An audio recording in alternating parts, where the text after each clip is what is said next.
About a month ago, I was told that the owners of my previous apartment were going through a family tragedy. A dead or lost relative or something. They were planning to sell the apartment soon. Knowing how tough the rental market can be, I started looking for a new place straight away. After a few weeks of searching, checking online, in the papers, driving about town, anything I could think of, I found a place. I couldn't believe my luck.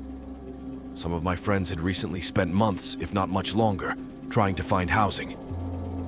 The ad described a one-bedroom, one-bathroom, one parking spot, unfurnished apartment in a relatively new building complex. The rent was a slight bump from what I was previously paying, but as I had no desire to find myself homeless, I quickly messaged the agent to organize an inspection. The agent got back to me straight away, and so the next day, during my lunch break, I went to check out what I hoped would be my future sanctum. The apartment was bigger than I expected, with plenty of good light, a cozy bedroom, and a smart, spacious kitchen. I wouldn't go so far as to say it was my dream apartment. The view from the balcony was rather bland and generic, offering only a glimpse at other buildings in the complex, and the bathroom was dull and somehow older looking than the rest of the place. I figured I could jazz it up, though, and it wasn't anything that diminished my overall enthusiasm in the slightest. I told the property manager, the agent I had spoken with was held up at another appointment, that I was happy with it, and getting ahead of myself, asked when I could move in. He laughed and said that whilst he would obviously have to check with the owners, he was confident that based on my rental history and the fact I have no kids, no pets, a stable job, it would almost be a certainty that they would accept. I was ecstatic. The property manager was all smiles as well. An easy win for him too, I suppose. As we were leaving, he introduced me to the complex's caretaker, which I took as another good sign. The caretaker, a blunt and cold-eyed man, mentioned that phone reception in some of the buildings was spotty at times, which made the property manager bristle and repeatedly reassure me that it wasn't really an issue, that a new cell tower was soon to be installed nearby. I didn't care. I'm on my phone enough for work, and if people occasionally can't reach me after hours when I'm relaxing, that's too bad. The caretaker asked where I was moving from, and I said the other side of town. He told me there is a particular moving company that he prefers new residents use, because it is a somewhat finicky location with several security entrances. As their fee was about a third of what I was expecting, I asked him to write down their name and number. Once again, I couldn't believe my good fortune. A few days later, the agent called and said my application had been approved. Amazing.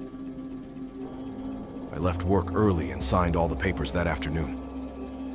We shook hands. Thanks for your help. Call me if you have any questions, etc. It had all been so smooth.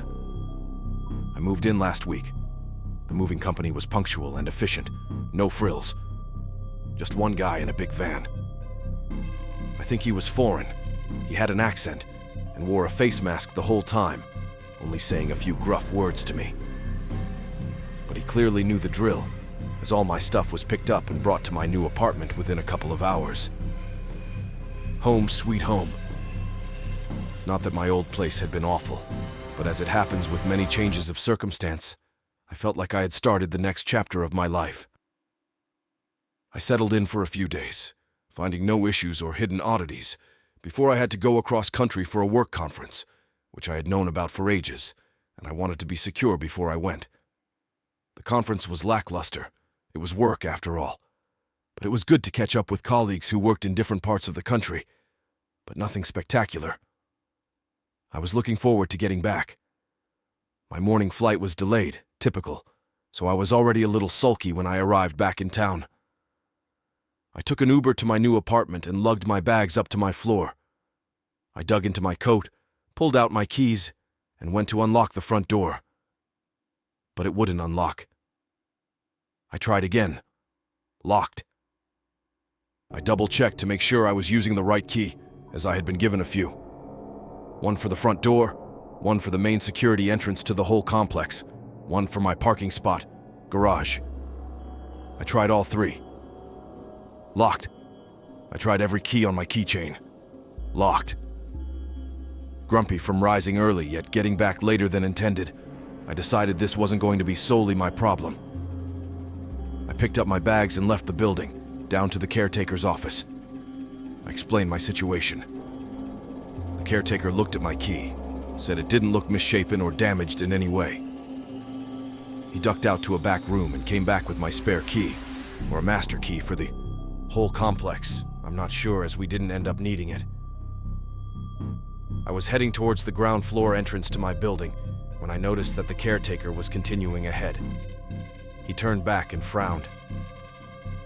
"You're apartment 115, aren't you?" "Yes." "Next one. Look." He pointed towards an A4 sign that was right in front of me, next to the key fob swipe. Apartments 61 and 80.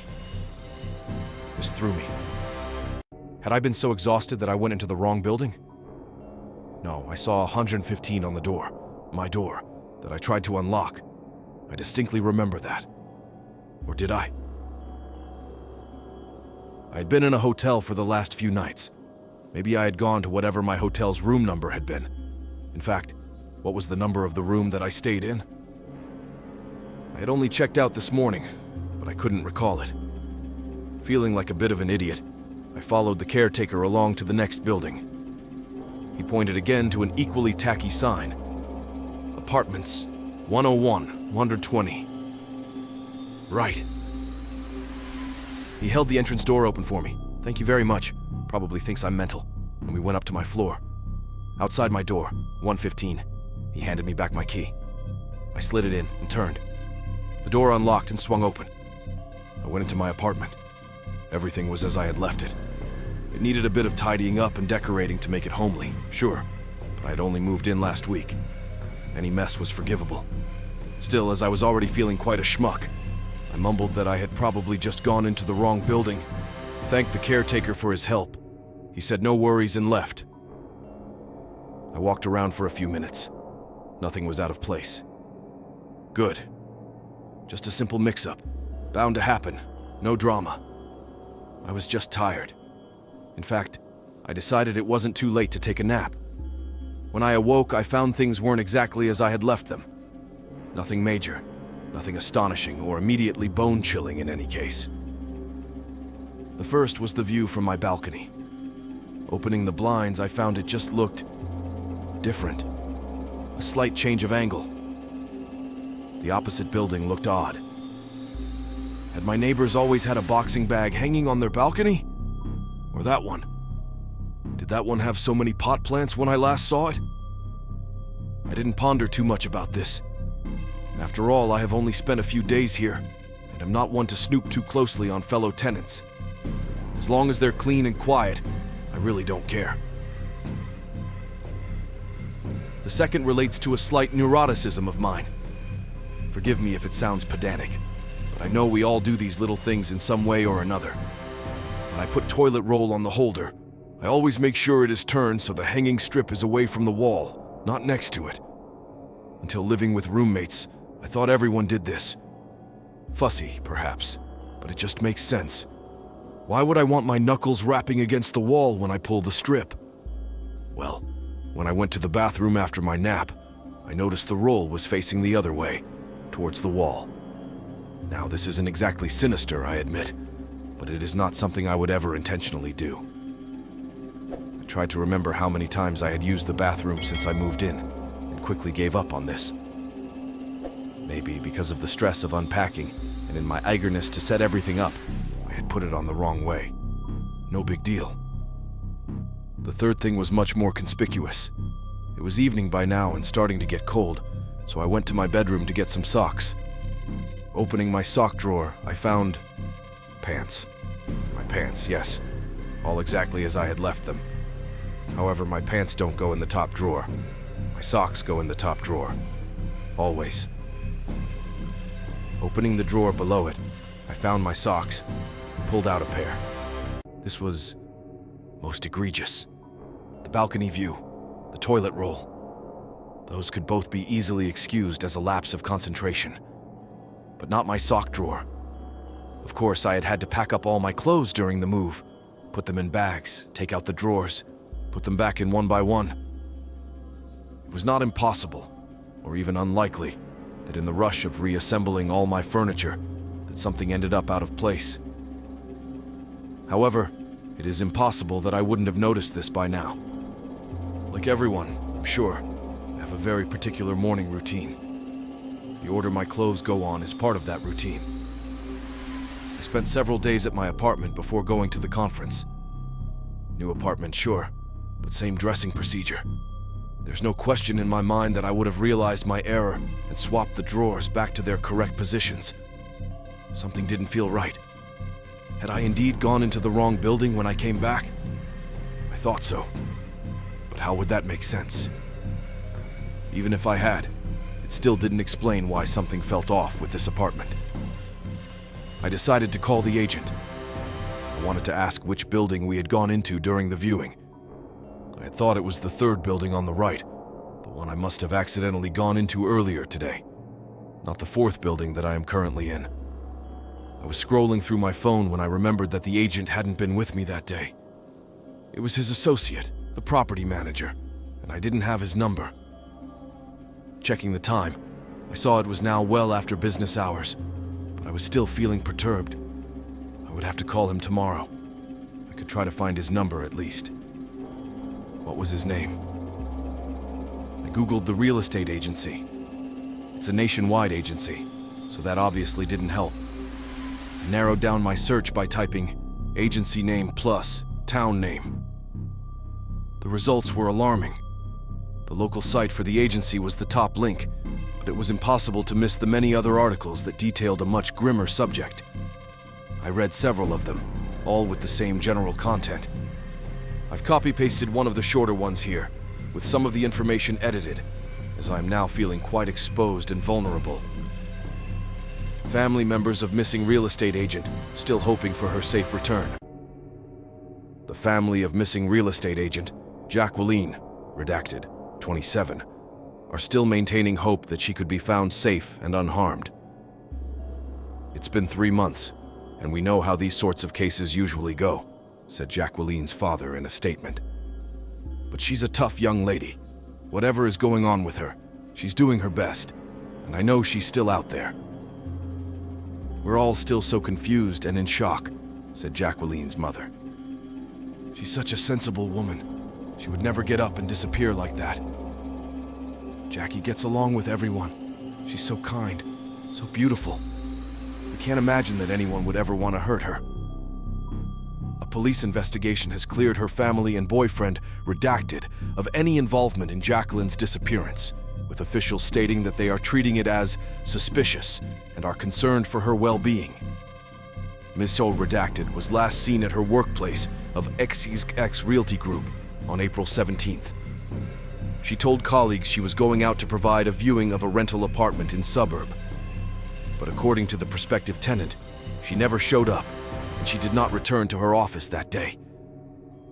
No one has seen or heard from Jacqueline since. Police urge anyone with information regarding Jacqueline's whereabouts to contact a missing woman who was about my age, who worked for my real estate agent, who disappeared going to an appointment in my suburb. There are only a few apartment complexes around here, so there's a good chance that it was this one. Deeply upsetting, but it was not explicitly related to my current predicament.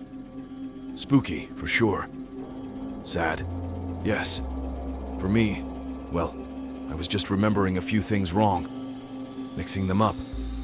Understandable. After all, how much attention do you really pay to every little thing in your life when you do every little thing every single day? I clicked onto the agency site and found the property manager's number. I would call him tomorrow if I could be bothered. Probably not.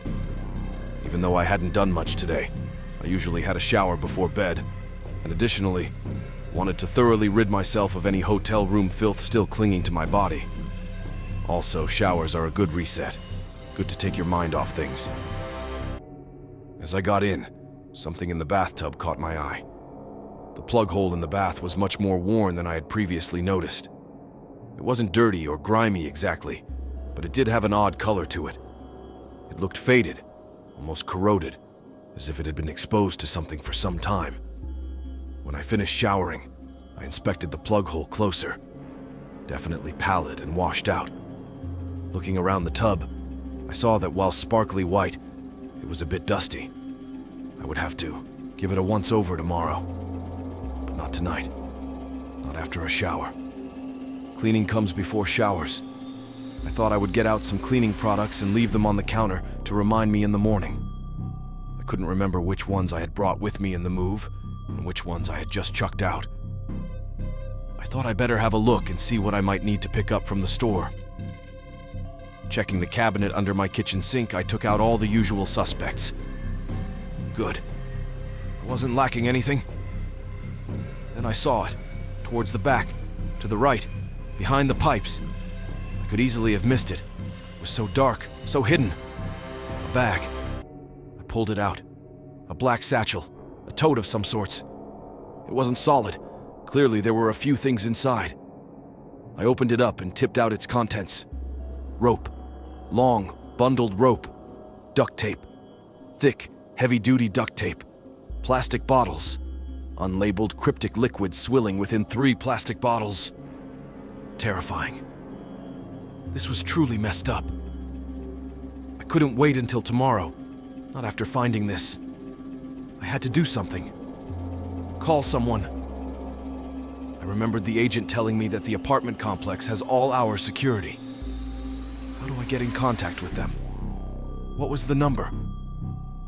I ran out of the kitchen, to the living room, where I still had most of the new rental documents scattered upon my table. Frantically, I flipped through them, looking for the right words, the right number. There it was. Security, caretaker. I punched the number into my phone. As I hit call, I saw that the number I dialed had changed to a saved contact in my phone. EZ Shifters, new APT. The line connected, only for a split second, then dropped out. I stared at my phone. What? I went back to the table, frenziedly flicking through all the forms and folders until I found it. The scrap of paper with the name and number of the moving company. I checked it against security caretaker on the building information sheet. It was the same number. How? Had the caretaker accidentally written his own number down? That didn't add up. I had called the moving company. The number worked. The guy came. He got my stuff. It was the right number. Wait. The guy. Panic took over. I opened my browser and began searching. EZ Shifters. EZ Movers. EZ Shifters. EZ Movers. EZ Moving Company. Removals in town. Moving Company town. Help moving town. EZ Shifters did not appear once. I wasn't expecting a glamorous Instagram or anything, or even an updated website. Just the words, the name, the number, a shitty review, anything. But it was as if it didn't exist. Could not find a single trace of it. Nothing. And now someone is knocking on my front door.